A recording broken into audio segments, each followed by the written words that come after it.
اور آپ سے عورتوں کے بارے میں فتویٰ مانگتے ہیں تو فرماؤ کہ اللہ اور جو کتاب تمہارے سامنے تلاوت کی جاتی ہے وہ تمہیں ان عورتوں کے بارے میں فتویٰ دیتے ہیں کہ ان کے حقوق ادا کرو، اور وہ تمہیں فتویٰ دیتے ہیں ان یتیم لڑکیوں کے بارے میں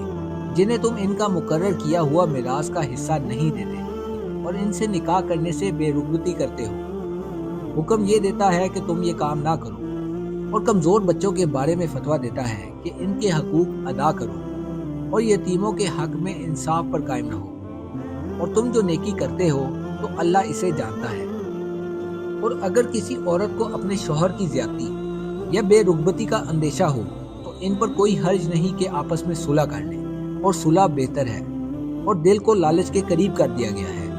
اور اگر تم نیکی اور پرہیزگاری اختیار کرو تو اللہ کو تمہارے کاموں کی خبر ہے،